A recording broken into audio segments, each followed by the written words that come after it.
You're watching News 3 Now, live at 4, moving forward. Good afternoon, everybody. Hope you had a nice weekend. Welcome to Live at 4. How your brackets doing? Great. I'm winning. I'm winning all the money. Mine are busted after the Badger game. That was a heartbreaker. Yeah, it was. But a great season. Yeah. And the hockey game was incredible. I still haven't gotten over that. Yeah, that was pretty amazing. We're going to talk more about that coming up in just a little bit.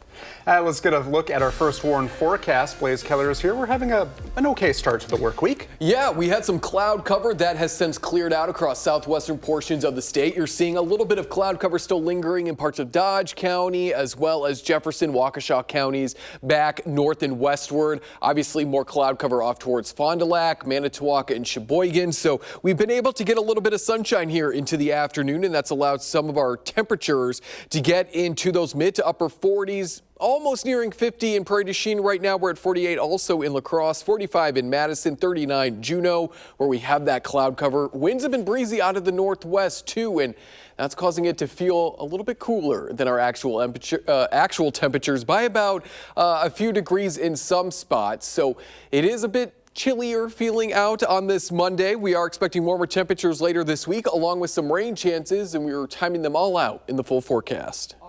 Thank you. First at 4, court documents reveal more about a local school custodian accused of sexually assaulting a child. A criminal complaint filed earlier this month alleges 40-year-old James Myers abused a girl between September 2012 and 2015, starting when she was about 5 years old. At the time, the child was at a daycare run by Myers' girlfriend.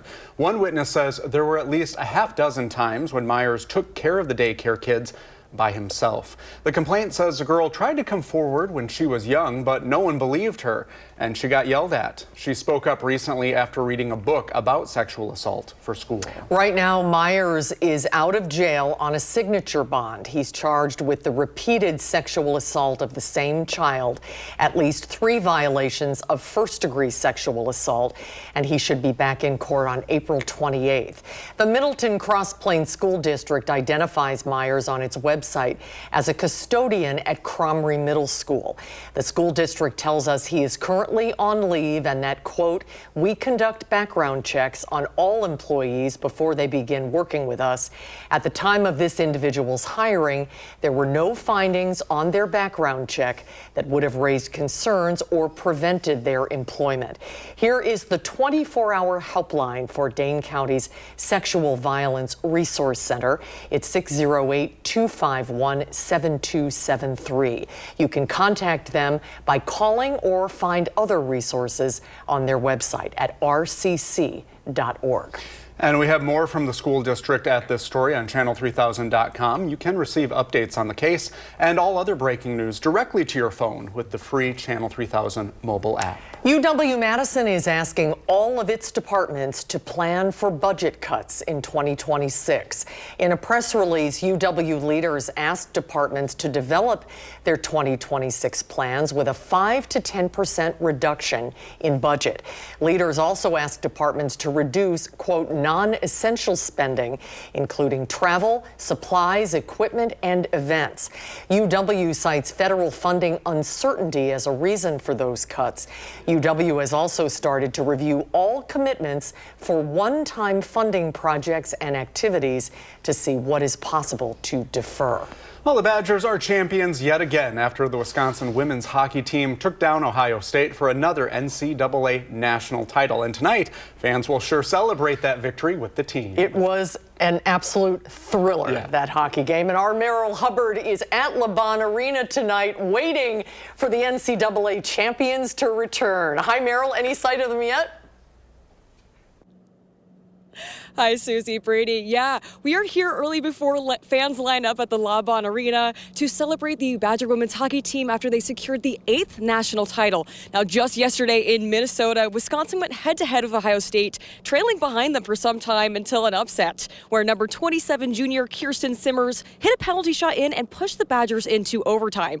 Now, with only seconds left on the clock, Simmers scored the game-winning goal, getting all of those Badger fans in Minnesota up out of their seats, and I imagine tons tons of Badgers at home watching as well.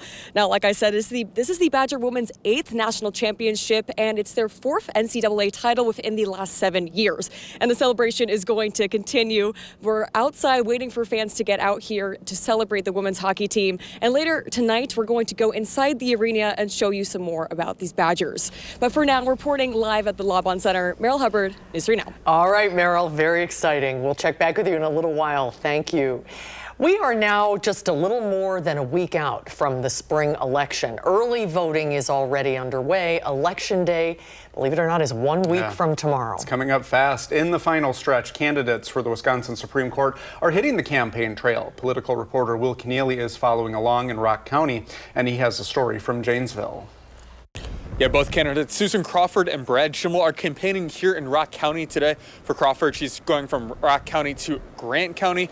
And for Schimmel, he's coming from Jefferson County here to Rock County. Now, as part of both candidates' efforts to get the ground game going in the final stretch here of the most expensive judicial race in American history. Now, for Crawford, speaking to voters here in Janesville, she said it's a campaign against Trump-aligned mega donors in D.C. Well, let me talk just for a minute about my opponent. Elon Musk, folks. He's trying to buy a justice on the Wisconsin Supreme Court. That sign says a lot right there. Look at it. We're both getting money. We're both getting support from outside groups. And for her to make this, for her to make as much of a campaign as she has about the Musk money is, I think it is hypocritical. Now, spending in this race has reached an astronomical $76 million, according to a tally by WISCPolitics.com, making it the most expensive judicial race in history. Reporting from Janesville, Will Keneally, News 3 Now. Will, thank you. It is wildfire season in Wisconsin. Right now, the fire danger in every county is low, but we've had an unusually high number of fires so far. By mid-March, Wisconsin had seen nearly 170 wildfires. That's 4 times more than a typical here at this time. The main cause is burning debris, brush, and leaf piles. But there's an overarching reason for the fire-friendly conditions. Abnormally dry to a moderate drought for most of the southern part of the state. You add that into what was mostly a snow-free winter. When we have that lack of precipitation and we have extended dry periods, we tend to see more fire starts on the landscape, and it's led to a longer fire season. And it's only March. We haven't even got into our busiest time statewide, which is typically April. The best thing you can do to avoid starting a wildfire is be extremely careful when burning debris. Never turn your back on it, because one wind gust can spark a fire.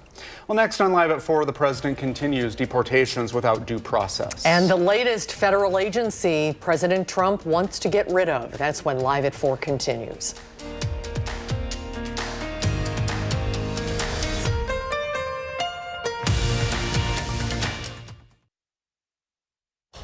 The U.S. will impose a 25% tariff on any country that buys oil and gas from Venezuela.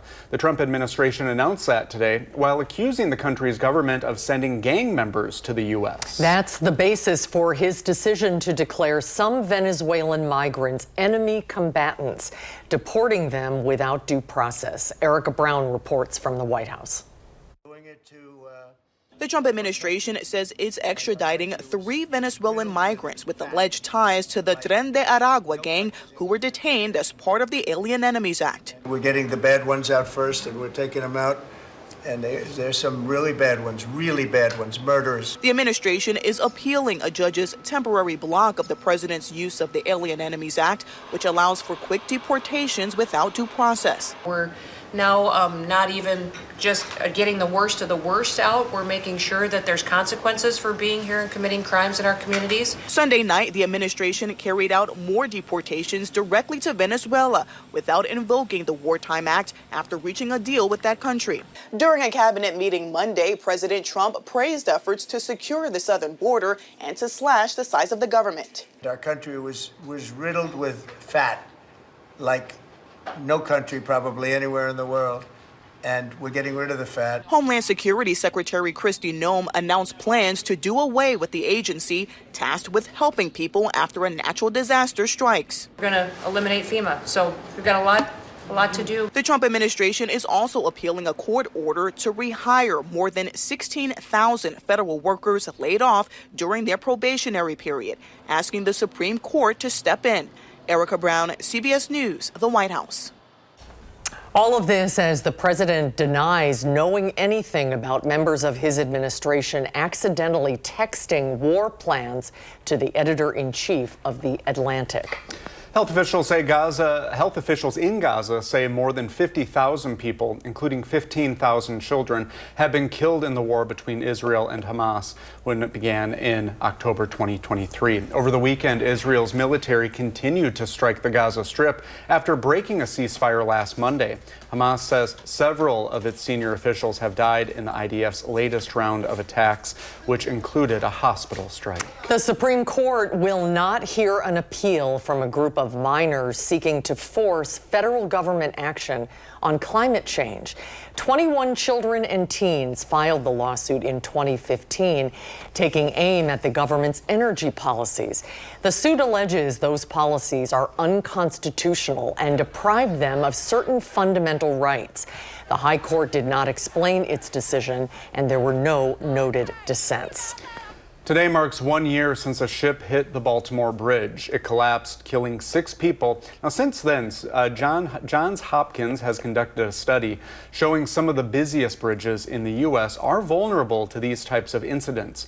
The study shows ships are likely to hit the country's most vulnerable bridges within 20 years. The study is based on the locations, speed, and status of every ship that travels through the country's waters and data on ports and bridges. To avoid frequent collapses, the study says ships should be diverted away from piers. It was in February when Pope Francis was admitted to a hospital in Rome, causing concern among followers of the Catholic faith. There's good news, though, as he is now out and improving. Kyle Pozorski is speaking with Madison's bishop about the health scare. Images of Pope Francis are not hard to find when you step inside the offices of the Diocese of Madison. We have a deep affection for the Holy Father. And that affection amplified over the past month as the leader of the Catholic faith has spent the past 5 weeks in a Rome hospital receiving treatment for double pneumonia. Sunday morning, Francis made his first public appearance since he was admitted in mid-February, being wheeled onto a balcony and greeted by cheers for his improving health. It shows his deep desire to continue to serve and to lead, and I would not count him out because he has a tremendous strength of will. Bishop of Madison Donald Hines says followers of the faith have been waiting for a moment just like this ever since the news broke of his deteriorating health. Yeah, there were points when it was a pretty grave situation, and it seemed that the end perhaps was near. While he's now been discharged, Francis is not out of the woods just yet. In the coming months, he'll continue to need rest and therapy. Hines saying there's still ways Madison's Catholics can help out. Yeah, I think just prayer for him and prayer for the church. In Madison, Kyle Pozorski, News 3 Now. Thank you, Kyle. The Argentinian Pope is prone to respiratory illnesses. He had part of one lung removed as a young man. Well, after a rainy Sunday all day long, nice to see the sun today, and it's a little cool out there this afternoon, Blaze. That's right. Those northwesterly winds keeping us on the cooler side, not to mention some of that cloud cover that's still sticking with us. And we'll chip away at some of the clouds across the northeast. We'll add back a little bit more cloud cover across southwestern Wisconsin, getting ready for maybe a stray shower or two across southwestern Wisconsin on Tuesday. Most of us probably going to be staying dry. Rain, though, returns especially as we go into your Friday. So let's jump ahead to starting Thursday night into early Friday on Future Track here. Our next system is going to start to move up some moisture and some warmth out of the Gulf as we go into your Thursday night, bringing the first chance for showers and maybe a thunderstorm beginning later Thursday into early Friday. This system is going to take its time moving on out of here. Southerly winds sticking with us throughout your Friday into Saturday, and that's going to keep us on the warmer side, but it's also going to mean that this low pressure system isn't really going to be moving east of us until we go into your Saturday night into Sunday. That's when we start to see northwesterly winds take over across parts of Minnesota. So that means that it's going to be eventually pushed its way eastward as we go into your Sunday morning. Also, with those northwesterly winds, we may see a flurry or two as we go into your Monday morning, but a lot of that snow is likely going to stay across parts of northern Wisconsin, the UP, northern Minnesota, as well as southern Canada. So out of this system, we're going to get a lot of beneficial rain. Now that the ground is continuing to thaw and we didn't get a whole lot of snow, especially back in January, we're going to rely on the rainfall to scale back the ongoing dry conditions across Wisconsin.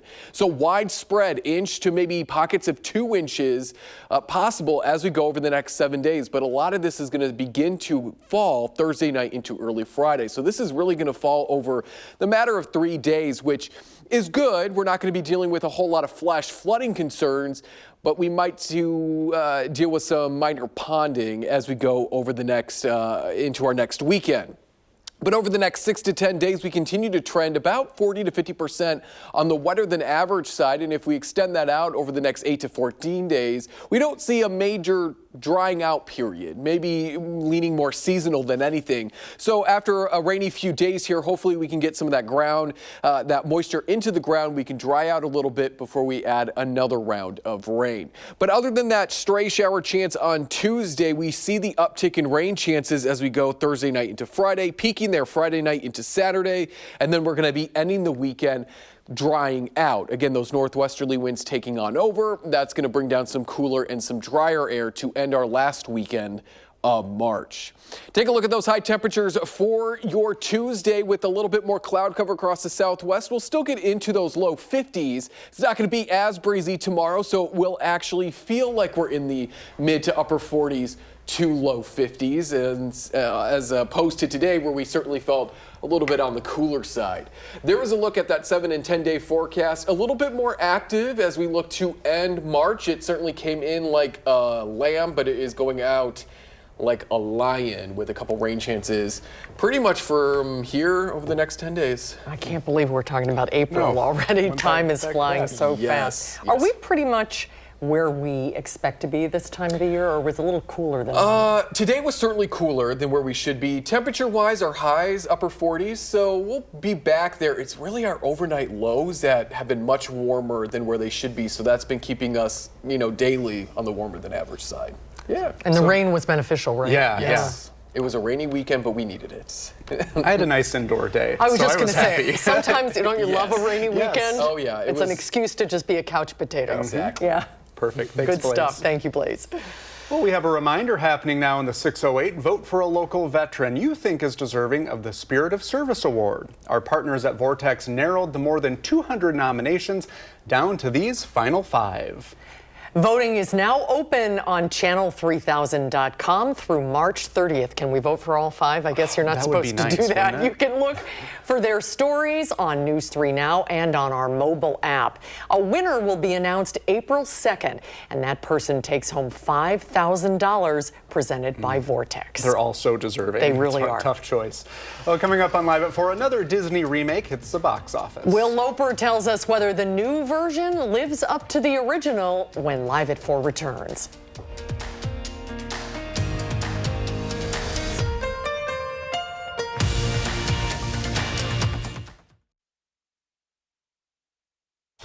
Snow White may be the fairest of them all, but the movie got off to a sleepy start at the box office. That's being gracious about it. Whoopsies. Film critic Will Loper has his review.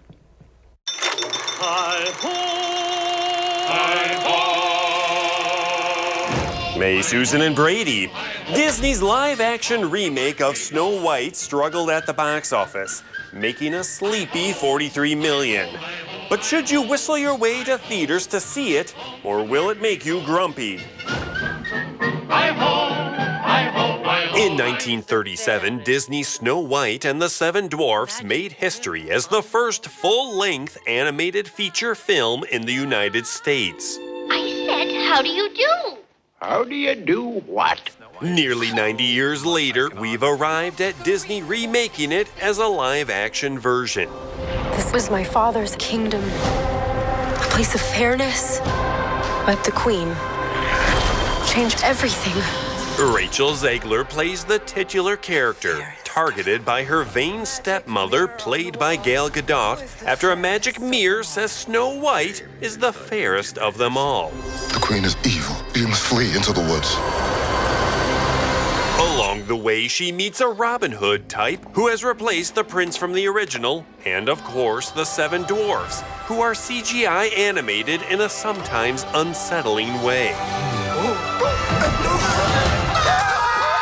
Rachel Zegler is fantastic in the lead role, and the first half of the film proves to be an entertaining film, especially in its choreography and performances of songs such as Hi Ho and Whistle While You Work. Your bickering won't fix a thing, so whistle while you work. But by the halfway point, it begins to feel directionless and too long, and like many of Disney's live-action makeovers, Snow White struggles to live up to the original and justify its existence. Kids may enjoy it, but it's no new Disney classic. I'm sorry, my dear.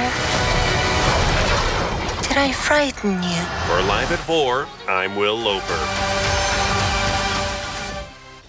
It's been a long train of controversy for that film. It really is. Yeah. It's been kind of fascinating to read about. Yeah, I think we'll wait until this one comes out on DVD. Yeah, that's fine. Another rainy day movie. There you go.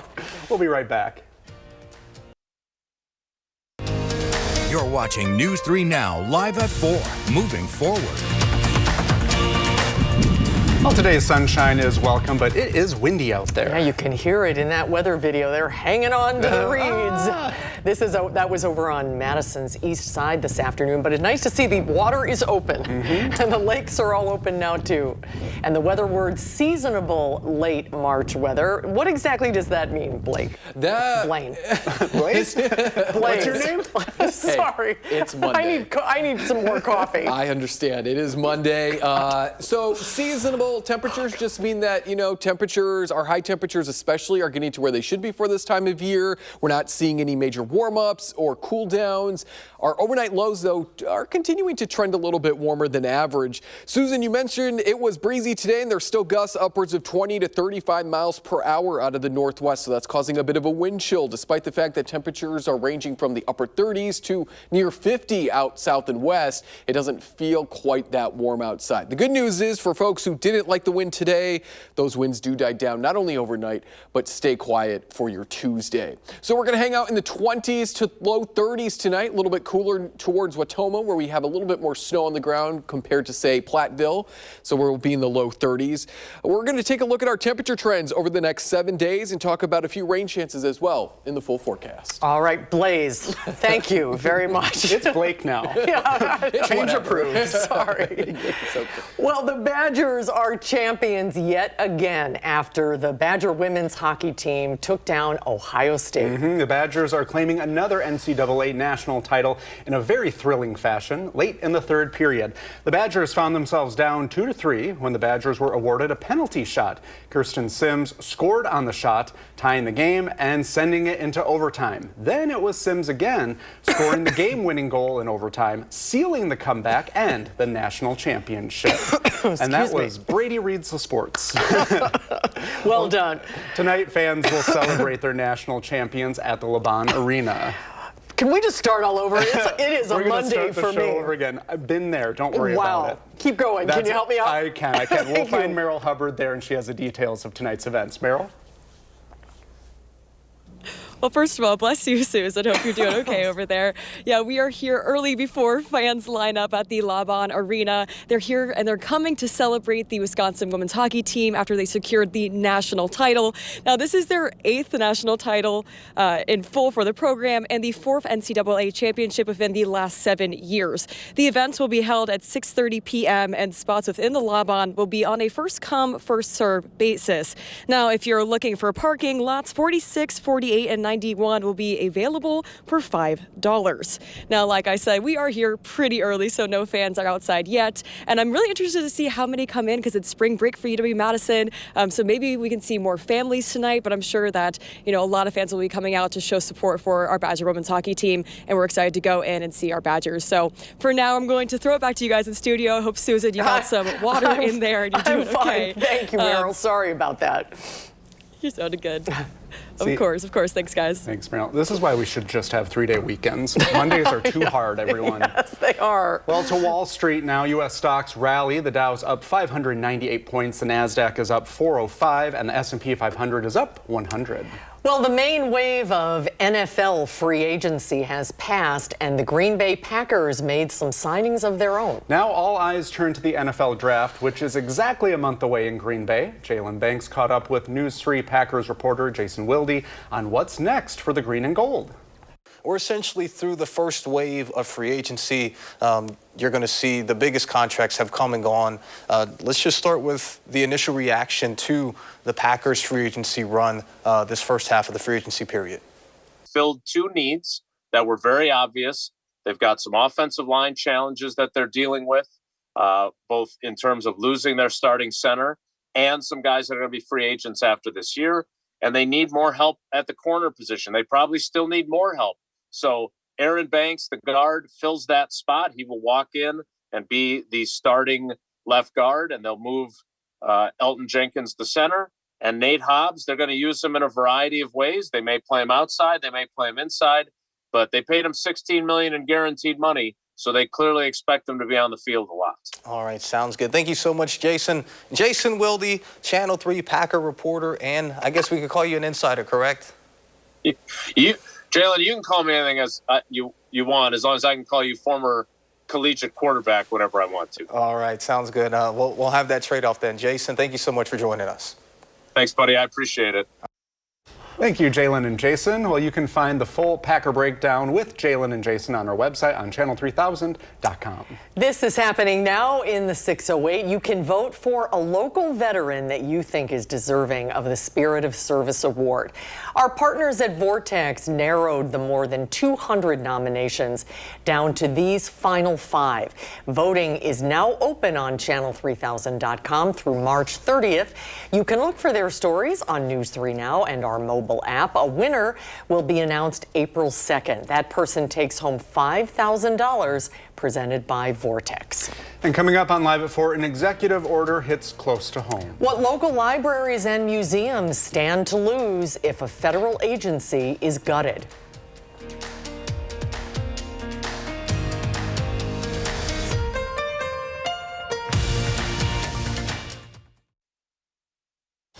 Welcome back. In a recent executive order, the Trump administration mandated the reduction of 7 agencies, including one that funds libraries around the country. The Institute of Museum and Library Services is a government agency that provides funding in all 50 states. So what will it mean in Madison? Brenda Baker from the Madison Children's Museum is here, along with Tana Elias from the Madison Public Library. Nice to see you both. Hello. Ladies, thank you for coming in today. Thanks for having us. Yeah. So tell me what your reaction was to this, first of all, and how significant losing federal funding will be for both of your institutions. Well, it wasn't a complete surprise because in the first Trump administration there was also threats of sort of getting rid of this agency. So it wasn't a complete surprise. In terms of the impact that it'll have on both of our agencies, I'll just speak for the museum. The museum, or the IMLS funds lots of our innovative projects. So over the last decade, we've probably received $1.2 million to fund things like our Wonderground exhibit, our new Nice Age Trail exhibit, partnerships with the community, our roadshow,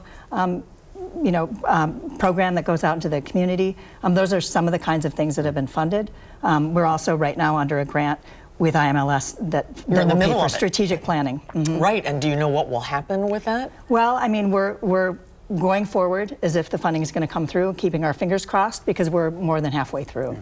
So, Tana, what are you seeing? So we're seeing very similar things. $55 million has come to the state of Wisconsin from IMLS since 1997. Madison's share is about $740,000, and we are currently also in the middle of a project that we're just wrapping up. So for that, we're not anticipating much change. We'll just wrap the project up a little quicker. But it's really important to know that this supports libraries throughout the state. And so we are lucky in Madison that this will impact us, but it won't impact us quite as critically or quite as directly as it will some of the smaller libraries throughout the state. Yeah, I was reading some articles, a lot of fear and uncertainty in those rural libraries, and even on some reservations that rely on that federal funding. So it's a big question mark for a lot of those places. Right, and in the museum area, I mean, it funds things like Old Brick Botanical Gardens and the Museum of Contemporary Art, the International Crane Foundation, Circus World Museum, and as you mentioned, lots of tribal communities.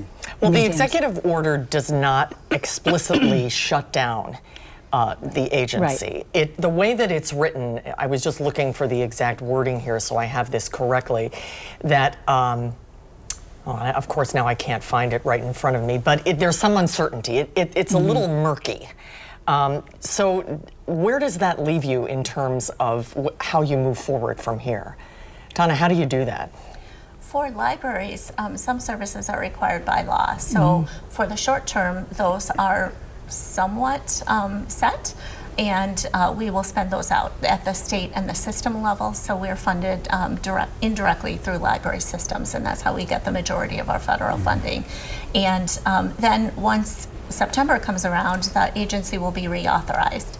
So there's a short-term continuation of funds is what we think will happen, and then long-term uncertainty about whether that funding will continue. And then some of those funds are discretionary. Those may stop immediately. We're not sure yet. And do either of you have any advice for people who utilize these services? You know, if they want to do something to help? Absolutely. I think the most important thing to do right now is to call your elected officials, call your senators, call your congresspeople, and get on the phone, send an email. They need to know that these services are really important to you. Tell your stories. Yes. Thank you both for being on with us for this conversation. Great to see you both. Thank you so much. Thank you. Thanks for having us. And let's get a check of our, we're going to be right back. Never mind.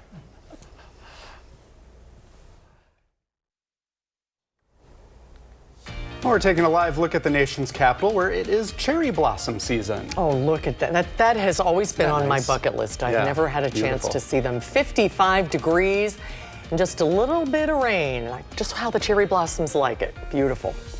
Now let's get a look at our forecast. Sunny, and we're about that temperature-wise too, aren't we? A little bit cooler, but it's not too bad. I mean, mid-40s. Certainly it could be much worse. We started off the month in the upper 20s. We did get to nearly 80 a few weeks ago, but we're hanging out in more seasonal temperatures for the end of March. We'll take a look at temperatures and what we're expecting in just a moment. Clouds will somewhat increase tonight, especially across southwestern parts of the state. We chipped away at those clouds throughout the day today, leading to partly sunny conditions and a stray shower mainly across southwestern Wisconsin for Tuesday, but the better chance for more widespread rain arrives starting later Thursday into your Friday. This is a big system that's going to take its time moving out of the Midwest. It's going to start later Thursday night into Friday, bringing with it some southerly winds, so some warmer temperatures, a lot of that moisture coming out of the Gulf.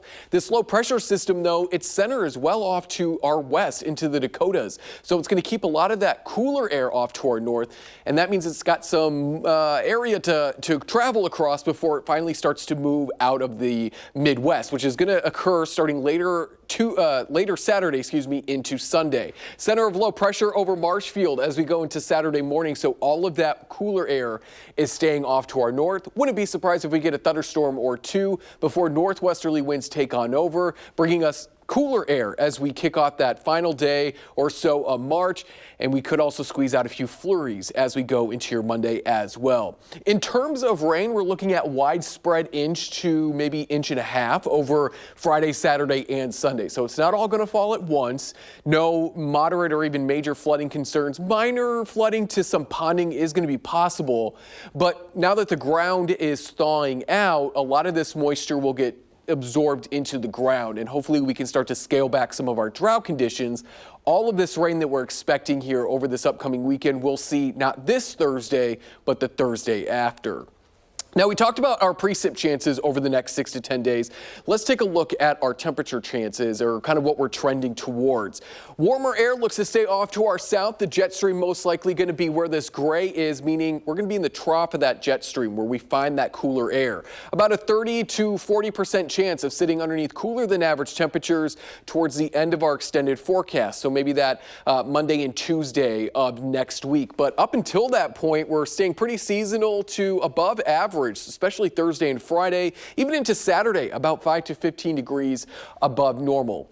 Now, if this low pressure system maybe doesn't stay as far north as what we're seeing right now, we see the trends moving it further south. We'll still stay above freezing, but maybe just not as warm because we'll be dealing with a little less southerly winds. But the red indicates warmer than average temperatures. And here's our system coming out of the Dakotas into the Midwest as we go into your Thursday, your Friday. It's going to bring in that warmth, and then back behind it some cooler air as we go into the end of the weekend, especially Sunday into that following Monday.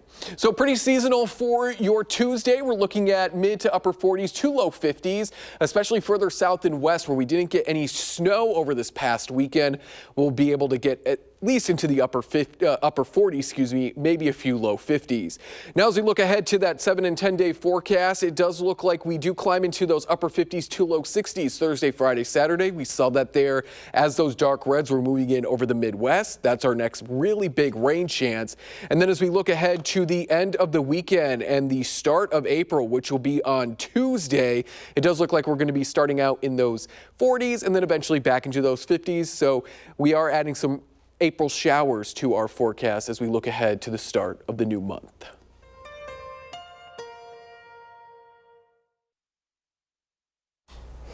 Well, it is truly the unimaginable for any parents, your child being diagnosed with cancer. But there is a place that has been treating those children for free for more than 60 years. News 3 Now, Sarah Carlson joins us with more. Sarah.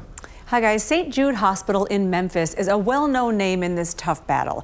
And they've come up with a very creative way to fundraise for the cause, building a house. Victory Homes of Wisconsin broke ground last December on a house which will be built and then sold entirely for the cause, and it's expected to be finished by June. David Remke from Victory is excited to be the first in Wisconsin to get behind the cause this way. We are working and partnering with our trade partners, our vendors, our suppliers to be able to get the cost down to little or nothing on the home.